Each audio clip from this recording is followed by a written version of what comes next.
اهلا خالتي اهلا. احنا جماعتي من تركيا. من تركيا والله وضعنا تعبان كثير. يا على الله احتملك. عندي 5 اولاد، الله يخلي اولادك بجاه محمد. عندي 5 اولاد. وين ساكنين؟ وانا بخرابي. وينه؟ لا في لا شباك لا في باب لا في اي شيء، والله العظيم لك يا ابن الطيبين جعل الله. لا خالتي يعني شوف خالتي يا ابني يا خالتي لبكتيني، ما بصير هيك. تعي لهون تعي. تفضلي تعي معي تعي معي. تفضل خوم معي اتفرج. شباب بس شوي صلوا على النبي. يا ابني والله تعبان كرمال الله. الله يجبر في خاطرك. وين ساكنين قلتي لي؟ هدول بنات خرابات. هي الخرابي؟ انا بدي يطالعوني منها والمصحف. هسه كمان؟ بدي يطالعوني والمصحف بدي يطالعوني. بالي اللحمة ثاني وزنت اخذوني بنتي على الميت، بنتي اخذوها على الميتم، طلت 2 ونص بالميتم، حرمت بنتي شوفتها. بس لو اللي نزلت انا اللي اعطوني بنتي. بركت لاني بخرابي لك يا ابن الحلال، ونيجي بركت بخرابي، ما معي اجيب لا اكل لا اشرب لا شيء، وانا مريضه اتفرج. معي تدخل الجبد معي. ايش قال لك ما بعرف لك يا ابني والله العظيم. طلعت بنتي واجيت لهون وتبهدلت، وحياة المصحف علمت اكل بالزرعه من جيبها، وحياة الكتب وحياة الاولياء والصالحين. لا اله الا الله. طيب خالتي انت شهد لان علي لك يا ابني. خالتي بنتك ليش اخذوها منك على الميتم؟ اخذوها لاني بابا شوي البيت مو صح وما معنا لك يا ابني. تركيا. اخذني بهالكلمه بركنا ببيت. طيب رجعتي على سوريا ويني؟ رجعت على سوريا ما في بيت، بيت رايح ما في بيت لك يا ابن الحلال. ما عندي بيت، جيت بركت ونمت بالشوارع كم نهار، بعدين جيت بركت في هالبنايه هي. اجوا صاحبينا بده يطلعوني منها، والله لك يا ابني الله يوفقك كرمال محمد، ما لنا غير الله وانتم، الله يحن عليكم.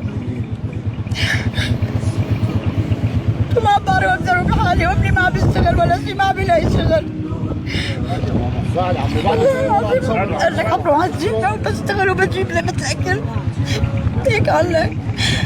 قال لي يلا الله احسن من الكل.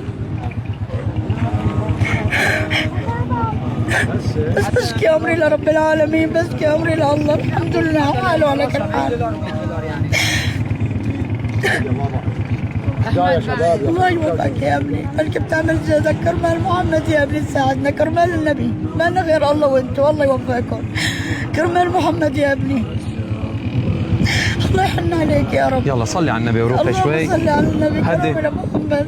والله هي عم نسمع، الحكومة عم تسمع والدنيا كلها عم تسمع، يا رب يا رب، والناس كلها تسمع ان شاء الله. الله ينصرهم بجاه الاولياء والصالحين، ويكون ان شاء الله هذا الشيء كله بيصب في صندوق التنمية السوري ان شاء الله، لنكون نوقف عون لهي الناس، نوقف جنبها، نعمل لها احتياجاتها اقل تقدير.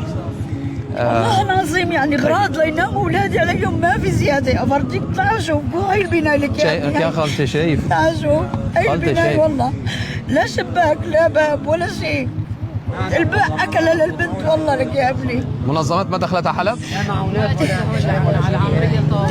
على العمري كمان ما اجت؟ ولا جمعيات ولا ابدا ابدا ابدا. هلا بدك تصلي على النبي. روقي. اللهم صل على استعيني بالله. اللهم صل. اسالك سؤال. تفضل. لك روقي. تفضل. تركيا اكبس ولا سوريا؟ سوريا. لا والله بلدنا. بلدي لك يا اخي بلدي. والله بلدنا. بعد بلده بلدنا. صح. ما في محمد بعد بلده، بس تفرج على الفقر لك يا ابني، تفرج ما بتركيا، اجمعت هون بسوريا. جوزك ايش؟ جوزي بتركيا قال لي ما بدي موت، مرض السرطان نزلت الان ما بشفى راسي، هذا معاق وهذا اخلاص وعندي 6 حريمات. وين ساكنين؟ تعال اشوف. بنفس البناء عندها لا باب ولا شباك ولا غراب ولا شيء. الحقيقه بشوف وضع. والله العظيم بركي بلا اكل.